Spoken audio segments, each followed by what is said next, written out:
Hi hello അസ്സാമു അലൈക്കും welcome back to Hanath fashion day. എന്തുണ്ട് എല്ലാവരുടെയും വിശേഷങ്ങൾ? എല്ലാവരും സുഖമായിട്ടിരിക്കുന്നില്ലേ? അപ്പോൾ ഇന്നത്തെ എൻ്റെ ഒരു പരിപാടി എന്താണെന്നറിയാവോ?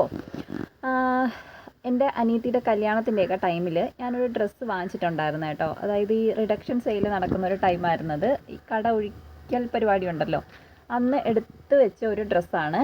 കാണിച്ചു തരാം. ഇതാണ് കേട്ടോ. ഇതൊരു ലെഹങ്കയായിരുന്നേ. ദേ ഇത്രയും ഹെവി വർക്കും കാര്യങ്ങളൊക്കെയുള്ള ഒരു ലെഹങ്കയായിരുന്നു.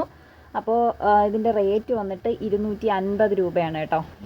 ഞാൻ ഇതിൻ്റെ വീഡിയോ ചെയ്തിട്ടുണ്ടെന്ന് തോന്നുന്നു. ശരിക്കും നല്ല ഹെവി ഒരു ഡ്രസ്സ് കേട്ടോ. നല്ല മെറ്റീരിയലും അത്യാവശ്യം നല്ല വെയിറ്റും ക്വാളിറ്റിയും ഒക്കെ ഉള്ളതാണ്. അപ്പോൾ അത് കട മാറുന്നതുകൊണ്ട് 250 രൂപയ്ക്ക് തന്നതായിരിക്കണം.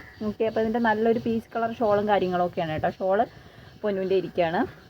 അപ്പോൾ എനിക്ക് ലെഹങ്ക ഇടുന്നതിനോട് താല്പര്യമില്ല. അന്ന് എന്തിനാണിത് വാങ്ങിച്ചതെന്ന് ചോദിച്ചാലും എനിക്കറിയത്തില്ല. ഞാൻ ലെഹങ്ക യൂസ് ചെയ്യുന്ന ഒരാളല്ല. പിന്നെ ഇത്രയും ഹെവിയും കാര്യങ്ങളൊന്നും ഞാൻ ഇടത്തില്ല കേട്ടോ. ഞാനും കല്യാണമോ കാര്യമൊക്കെ ഉണ്ടെങ്കിൽ മാത്രമേ ഇടുന്ന ഒരാളാണ്. അപ്പോൾ ഇത് 250 രൂപയെന്ന് പറഞ്ഞുകൊണ്ട് എടുത്താണ്. എന്തെങ്കിലും ചെയ്യാമല്ലോ എന്ന് ഓർത്തിട്ട് വാങ്ങിച്ചതാണ്. ഇപ്പോൾ ഏതാണ്ട് 2 വർഷമായിട്ട് ഇതിവിടെ ഇങ്ങനെ ഇരിക്കുന്നുണ്ട്.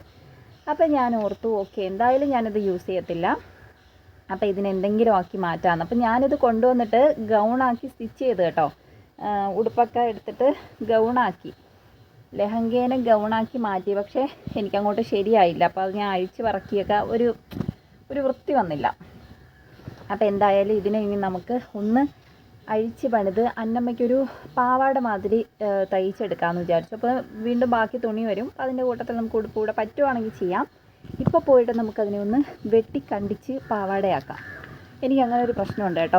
എവിടെയെങ്കിലുമൊക്കെ പോകുമ്പോൾ ഇതുപോലെ എന്തെങ്കിലുമൊക്കെ കാണുകയാണെന്നുണ്ടെങ്കിൽ അപ്പോഴും ഞാൻ ഇങ്ങനെ മേടിക്കും. പക്ഷെ ഉപയോഗിക്കുമെന്ന് ചോദിച്ചാൽ ഇല്ല. എന്തെങ്കിലുമൊക്കെ ചെയ്യാമെന്ന് വിചാരിച്ചിട്ട് മേടിക്കുന്നതാണ്. പിന്നെ അത് ഒന്നും ചെയ്യാണ്ട് അങ്ങനെ കുറേ നാൾ ഇരിക്കുകയും ചെയ്യും. ഇപ്പം ഇല്ല, അസുഖം മുമ്പുണ്ടായിരുന്നു. കുറേ നാളായി ഇപ്പം ഞാൻ അങ്ങനെ ഒന്നും വാങ്ങി വയ്ക്കാറില്ല. ഓക്കെ. അപ്പോൾ ഇനി നമുക്ക് പോയിട്ട് ഇതിനെ കട്ട് ചെയ്ത് സ്റ്റിച്ച് ചെയ്യാം. അപ്പോൾ ഇതേപോലെ വിരിച്ചിട്ടിട്ടുണ്ട്. ഇനി നമുക്ക് അന്നമ്മേൻ്റെ അളവെടുത്തിട്ട് അതിനെ ഒന്ന് മാർക്ക് ചെയ്ത് കൊടുത്ത് കട്ട് ചെയ്തെടുക്കാം കേട്ടോ. ചില സമയത്ത് ഞാൻ ആലോചിക്കാറുണ്ട്, എന്തിനാണോ പഠിച്ചോനെ ഞാനിതിങ്ങനെ വാങ്ങി വെച്ചേക്കുന്നത് എന്നുള്ള കാര്യം. ഇത് മാത്രമല്ല, ചില സമയത്ത് നമ്മളിങ്ങനെ ഷോപ്പിലൊക്കെ പോകുന്ന സമയത്ത് അത്യാവശ്യം റേറ്റ് കുറവിലും കാണാൻ ഭംഗിയുള്ളതും ഒക്കെ തുണികൾ കാണുമ്പോൾ വാങ്ങിക്കുന്ന ഒരു അസുഖം എനിക്കുള്ളതാണ് കേട്ടോ. എന്തെങ്കിലുമൊക്കെ ചെയ്യാമല്ലോ എന്ന് ആലോചിച്ചിട്ട്, അല്ലെങ്കിൽ അതിൻ്റെയോടൊരു പ്രത്യേക ഇഷ്ടം തോന്നും കേട്ടോ. അപ്പോൾ വാങ്ങിക്കൊണ്ടുവന്ന് വെക്കുന്നതാണ്. പക്ഷേ എന്താ ചെയ്യേണ്ടതെന്നൊരു ഐഡിയ അതിന് ശേഷം കിട്ടാറില്ല. ഇതും ഞാൻ കുറേ തവണ എടുത്ത് നോക്കിയതാണ്. ഓക്കെ, എന്തെങ്കിലും ചെയ്യാം, എന്താ ഇപ്പം ഉപയോഗപ്പെടുത്താൻ പറ്റുന്നതെന്നൊക്കെ ആലോചിച്ച് നോക്കിയതാണ് കേട്ടോ. ഞാനിത് ഗൗൺ സ്റ്റിച്ച് ചെയ്യാനുള്ള മെറ്റീരിയൽ എടുത്ത്, അതായത് ലൈനിങ് ഒക്കെ എടുത്ത് ഗൗൺ സ്റ്റിച്ച് ചെയ്താണ് കേട്ടോ. പക്ഷേ എവിടെയോ എന്തോ ഒരു മിസ്റ്റേക്ക് പറ്റിയിട്ട് എനിക്കത് അത്ര അങ്ങോട്ട് കംഫർട്ടബിൾ ആയില്ല. ഇടാൻ പറ്റിയില്ല എന്ന് പറയുന്നതായിരിക്കും സത്യം. ഒരു ബ്രോഡ് നെക്ക്, അതായത് നെറ്റിൻ്റെ നെക്കൊക്കെ വയ്ക്കുന്ന രീതിയിൽ ഈ ഒരു ഇത് കണ്ടപ്പോൾ തന്നെ എൻ്റെ മൈൻഡിലൊരു ലുക്ക് വന്നിട്ടുണ്ടായിരുന്നു കേട്ടോ. ഇങ്ങനെ ചെയ്യാം, ഈ ഒരു മോഡൽ ചെയ്യാമെന്നൊക്കെ വിചാരിച്ചിട്ടാണ് ഞാനിത് മേടിച്ചത്. പക്ഷേ എന്തോ എവിടെയോ ഒരു മിസ്റ്റേക്ക് പറ്റിയിട്ട് എനിക്കിതിടാൻ പറ്റിയതേ ഇല്ല. കുറേ തവണ ഞാൻ ഇത് എടുത്തിട്ട് നോക്കി. ഓക്കെ, ഇത് അങ്ങനെ ചെയ്ത് നോക്കിയാലോ, ഇങ്ങനെ ചെയ്ത് നോക്കിയാലോ എന്നൊക്കെ വിചാരിച്ചു. പക്ഷേ നടന്നില്ല. അങ്ങനെ മടക്കി വെച്ചു. ഇനി ഇത് വെച്ചിരുന്നാൽ ശരിയാവില്ല എന്ന് തോന്നി കേട്ടോ. അതാണ് ഇന്ന് തന്നെ ഇതിനെ അങ്ങ് വെട്ടിക്കൂട്ടി നമ്മുടെ അന്നൂസിന് തന്നെ കൊടുക്കാമെന്ന് വിചാരിച്ചത്. അപ്പോൾ അത് ഈ ഒരു ഭാഗം ഇങ്ങനെ കട്ട് ചെയ്ത് കിട്ടിയിട്ടുണ്ട്. അത് കണ്ടപ്പോൾ വിചാരിച്ചു ഓക്കെ, ഒരു കുഞ്ഞൻ ടോപ്പാക്കാമെന്ന്. പിന്നെ ഇതേ കണക്കാണ് കേട്ടോ. ആ ഒരു പാവാടയും ഞാൻ കട്ട് ചെയ്ത് 2 പാർട്ടാക്കി മാറ്റിയത്. ഇനി ഇതിനെ നമുക്ക് അഴിച്ച് പറക്കിയെടുക്കണം. ലൈനിങ്ങും അതുപോലെ തന്നെ അതിൽ സ്റ്റിഫ് നെറ്റും കാര്യങ്ങളൊക്കെ ഉണ്ട്. അതൊക്കെ സെപ്പറേറ്റ് ചെയ്തെടുക്കാൻ പോവാണ് കേട്ടോ. പിന്നെ അന്നുവിന് പാവാട വെക്കുമ്പോഴത്തേക്കും നോർമൽ, അതായത് പ്ലെയിൻ ആയിട്ടുള്ള ആ ഭാഗം മാത്രമേ ഞാൻ എടുക്കുന്നുള്ളൂ. ഇതിലൊരു ഹെവി ആയിട്ടുള്ള ലേസും കാര്യങ്ങളൊക്കെ വെച്ച് പിടിപ്പിച്ചിട്ടുണ്ട്. അതൊക്കെ ഞാൻ സെപ്പറേറ്റ് ചെയ്ത് അഴിച്ച് മാറ്റി എടുക്കുന്നുണ്ട് കേട്ടോ. ഇങ്ങനെ എന്ത് കണ്ടാലും, ഈ മുത്തായിക്കോട്ടെ അല്ലെങ്കിൽ തുണികളായിക്കോട്ടെ സ്റ്റോണുകളായിക്കോട്ടെ, എന്ത് എവിടെ കിടക്കുന്ന കണ്ടാലും എനിക്ക് ഭയങ്കര ഒരു വല്ലാത്തൊരു ഇഷ്ടം തോന്നും കേട്ടോ അതിനോട്. അതെടുത്തിട്ട് സൂക്ഷിച്ച് വെക്കുക എന്നുള്ളൊരു ഇത് എനിക്കുള്ളതാണ്. ഞാൻ കളയത്തേ ഇല്ല. അതിനെ ഇങ്ങനെ സൂക്ഷിച്ച് വെക്കും. പക്ഷേ ചില സമയങ്ങളിൽ നമുക്കത് ബുദ്ധിമുട്ടും ഉണ്ടാക്കും കേട്ടോ. കാരണം ഓൾറെഡി എൻ്റെ അലമാര ഇങ്ങനെ പഴയ സാധനങ്ങൾ കൊണ്ടിട്ട് നിറഞ്ഞിരിക്കുന്ന ഒരു സ്ഥലമാണ്. അതിൻ്റെ കൂട്ടത്തിൽ വീണ്ടും വീണ്ടും ഞാനിങ്ങനെ കൊണ്ടുവന്ന് വെക്കും. അത് ഉപയോഗിക്കുമെന്ന് ചോദിച്ചാൽ ഇല്ല. എന്തെങ്കിലുമൊക്കെ ആവശ്യം വരുമല്ലോ എന്ന് വിചാരിച്ച് കൊണ്ടുവന്ന് വെക്കുന്നതാണ് കേട്ടോ. വേറെ എന്തെങ്കിലും ഒരു സാധനം തപ്പാൻ പോകുമ്പോഴായിരിക്കും ഓക്കെ, ഞാൻ ഇത്ര വർഷങ്ങൾക്ക് മുമ്പ് വെച്ചതാണല്ലോ ഇതിവിടെ ഇരിക്കുന്നതെന്ന് കാണുന്നത് കേട്ടോ. അതേ കണക്കുള്ള കുറേ മുത്തും കല്ലും അല്ലെങ്കിൽ ഇതുപോലുള്ള തുണികളും ലേസും ഒക്കെ എൻ്റെ ഇരിക്കുന്നുണ്ട് കേട്ടോ. ഒരു ഒതുക്കൽ പരിപാടി വരുമ്പോൾ കുറേയൊക്കെ ഒട്ടും ആവശ്യമില്ലാന്ന് എനിക്ക് മനസ്സിനെ ഞാനിങ്ങനെ പറഞ്ഞ് പഠിപ്പിച്ചിട്ട് കുറച്ചൊക്കെ ഒഴിവാക്കാറുണ്ട് കേട്ടോ.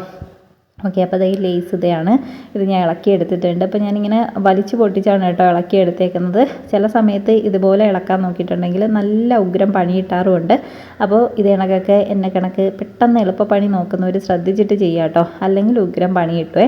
അപ്പോൾ ഇതിന്നും കുറച്ച് ഇങ്ങനെ തുണി ഒഴിവാക്കാനായിട്ടുണ്ടായിരുന്നു, ചെറിയൊരു ഡാമേജ് പീസ് ഉണ്ടായിരുന്നു കേട്ടോ അതിൽ. അപ്പോൾ അത് ഞാനിങ്ങനെ ഒഴിവാക്കി എടുത്തിട്ടുണ്ട്. അപ്പോൾ പാവാടയ്ക്ക് വേണ്ടിയിട്ടുള്ള കണ്ടോ 2 പീസായിട്ട് നമ്മൾ മാറ്റിയെടുത്തേക്കാണ്. ഈ കണ്ടോ ഇത്രയും വലിയ ലേസാണ് ഇതിൽ കൊടുത്തേക്കുന്നത്.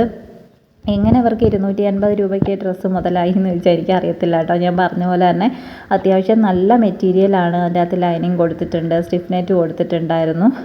അത് ഇവർക്ക് എങ്ങനെ മുതലാവുന്നു എന്ന് തോന്നിപ്പോകും കേട്ടോ ചില സമയത്ത്. കാരണം അത്രയും ഹെവി ആയിട്ടുള്ളൊരു ഡ്രസ്സ് വെറും 250 രൂപ റേറ്റിലൊക്കെ കൊടുക്കാൻ പറ്റുമെന്ന് ചോദിച്ചാൽ എനിക്കറിയത്തില്ല കേട്ടോ. ഓക്കെ, എന്തായാലും ഈ ഒരു സംഭവം കൂടി നമുക്ക് ഇളക്കി മാറ്റി വെക്കാം. വേറെ എന്തെങ്കിലും ചെയ്യുമ്പോൾ ഉപകാരപ്പെടുമല്ലോ എന്ന് ആലോചിച്ചിട്ട് വെക്കുന്നതാണ്. ഇനി ഇതെപ്പോൾ എടുക്കും, എങ്ങനെ ഉപകാരപ്പെടുത്തുന്നൊന്നും എനിക്കറിയത്തില്ല കേട്ടോ. അപ്പോൾ എന്തായാലും നമുക്ക് ഈ ഒരു ഭാഗം കൂടി കിട്ടിയിട്ടുണ്ട്. കണ്ടോ, കുട്ടിപ്പാവാട തയ്ക്കാനുള്ള ഭാഗങ്ങളായിട്ടുണ്ട്. അതിൻ്റെ തന്നെ ലൈനിങ്ങും ഒപ്പം കട്ട് ചെയ്തെടുത്തിട്ടുണ്ട് കേട്ടോ. ഇപ്പോൾ 2 ഭാഗം കൂടി ചേർത്ത് വെച്ചിട്ട് നമുക്ക് കിടിലനായിട്ട് ഒരു പാവാട തയ്ച്ചെടുക്കാൻ പറ്റും എന്നാണ് ഞാൻ വിചാരിക്കുന്നത്. ഈസി ആയിട്ട് നമുക്ക് ചെയ്തെടുക്കാൻ പറ്റുന്നതാണ് കേട്ടോ. ഇതേപോലെ അമ്പർല കട്ട് പാവാടയും കാര്യങ്ങളും. മുകൾ ഭാഗത്ത് പട്ട വയ്ക്കാനുള്ളതും ഇതിൽ നിന്ന് വെട്ടിയെടുക്കണം കേട്ടോ. എന്നിട്ട് ഇതിനെ ടോപ്പാക്കാൻ പറ്റുമെന്ന് നോക്കട്ടെ. അപ്പോൾ എല്ലാം വെട്ടിയെടുത്തു. ഇനി കൊണ്ടുവന്നിട്ട് പെട്ടെന്നൊന്ന് സ്റ്റിച്ച് ചെയ്തെടുത്ത് നോക്കട്ടെ എങ്ങനെയുണ്ടെന്നറിയാലോ. അപ്പോൾ കുറച്ച് നേരത്തെ പരിശ്രമത്തിന് ശേഷം നമ്മൾ പാവാട റെഡിയാക്കി കേട്ടോ. അപ്പോൾ ഇതാണ് കുട്ടി പാവാടയാക്കി മാറ്റിയിട്ടുണ്ട്. അത്രയും വലിയൊരു ഉടുപ്പിനെ വെട്ടി നമ്മൾ ഇതേപോലെ ഒരു കുഞ്ഞൻ പാവാടയാക്കി മാറ്റിയിട്ടുണ്ട് കേട്ടോ. ഒന്ന് ചീഞ്ഞാലേ മറ്റൊന്നിന് വളമാകൂ എന്ന് പറയുന്ന തത്വം പോലെ ഇത് റെഡിയാക്കിയിട്ടുണ്ട്. അപ്പം അത്യാവശ്യം എനിക്കിഷ്ടമുള്ളൊരു കളറാണ് കേട്ടോ ഇത്. ഒരു പീകോക്ക് ബ്ലൂ ഇല്ലേ, അതാണ്. വീഡിയോയിൽ നിങ്ങൾക്ക് ഏത് കളറായിട്ട് തോന്നുന്നു എനിക്കറിയത്തില്ല. അപ്പോൾ ഈസി ആയിട്ട് നമ്മൾ ഓൾറെഡി കട്ട് ചെയ്ത് വെച്ചിരുന്നതായതുകൊണ്ട്, അതായത് അംബ്രല്ല കട്ട് മോഡലായിരുന്നല്ലോ, അതുകൊണ്ട് കുറച്ച് ഈസി ആയിരുന്നു ഇതിങ്ങനെ സ്റ്റിച്ച് ചെയ്തെടുക്കാൻ വേണ്ടിയിട്ട്. അപ്പോൾ അന്നമ്മ ഇവിടെ ഇല്ല, അന്നമ്മ വന്നിട്ട് നോക്കട്ടെ എങ്ങനെയുണ്ട്, അടിപൊളിയായോ എന്നൊക്കെ. അപ്പോൾ എൻ്റെ മനസ്സിൽ ഇതിനൊരു ബ്ലാക്ക് കളർ ഉടുപ്പോ അല്ലെങ്കിൽ ഒരു ഗോൾഡൻ കളർ ഉടുപ്പോ ആണ് കേട്ടോ ഞാനിങ്ങനെ ആലോചിക്കുന്നത്. അപ്പോൾ ഒരു ഉടുപ്പും കൂടി സെറ്റാക്കിയിട്ട് ഞാൻ നിങ്ങൾക്ക് കാണിച്ചു തരാം. വേറൊരു വീഡിയോയിൽ ഇതിനൊരു ഉടുപ്പും കൂടെ ചെയ്തിട്ട് അനുവിനെ ഇട്ട് കാണിച്ചു തരാം കേട്ടോ. അപ്പോൾ ഇന്നത്തെ വീഡിയോ ഇത്രയേ ഉള്ളൂ. ഒരു കുഞ്ഞൻ കുട്ടി വീഡിയോ. നിങ്ങൾക്ക് ഇഷ്ടപ്പെട്ടെന്നുണ്ടെങ്കിൽ ലൈക്ക് ചെയ്ത് സപ്പോർട്ട് ചെയ്യുക. പിന്നെ സ്റ്റിച്ചിങ് വീഡിയോ കാര്യങ്ങളൊന്നും അല്ല നമ്മൾ ചെയ്യുന്നത്, അതായത് എങ്ങനെയാണ് ചെയ്യേണ്ടത് അതൊന്നും ഡീറ്റെയിൽ ആയിട്ട് പറഞ്ഞ് കാണിച്ച് തരാറില്ല വീഡിയോയിൽ. അത് സ്റ്റിച്ചിങ് വീഡിയോസ് ഒരുപാട് നല്ല വൃത്തിക്ക് അറിയാവുന്ന ആൾക്കാർ പഠിപ്പിച്ചു തരുന്നുണ്ട്. ഞാൻ ചെയ്യുന്ന കുറച്ച് കാര്യങ്ങളാണ് കേട്ടോ ഇതിൽ കാണിക്കുന്നത്. അപ്പോൾ ഇന്നത്തെ വീഡിയോ അത്രയേ ഉള്ളൂ. നമുക്ക് നെക്സ്റ്റ് വീഡിയോയിൽ അടുത്തൊരു പരിപാടിയായിട്ട് കാണാം. അതുപോലെ കിറ്റിൻ്റെ കാര്യങ്ങളൊന്നും മറക്കണ്ട. ഹെയർ ആക്സസറീസ് 145 രൂപയുടെ ഒരു കുഞ്ഞൻ കിറ്റ്, എന്നാൽ കുറേ സാധനങ്ങൾ ഇൻക്ലൂഡഡ് ആയിട്ടുള്ളൊരു കിറ്റ് ഞാൻ ഇട്ടിട്ടുണ്ടായിരുന്നു. ഇനി ആർക്കെങ്കിലും വേണമെന്നുണ്ടെങ്കിൽ പെട്ടെന്ന് തന്നെ കോൺടാക്ട് ചെയ്തോളൂ. ഡിസ്ക്രിപ്ഷനിൽ നമ്പർ ഉണ്ടാവും, ഇല്ലെങ്കിൽ ഞാൻ ഇവിടെ നമ്പർ കൊടുത്തേക്കാം കേട്ടോ, വാട്സപ്പ് നമ്പർ. ഓക്കെ, അപ്പോൾ നമുക്ക് നെക്സ്റ്റ് വീഡിയോയിൽ കാണാം.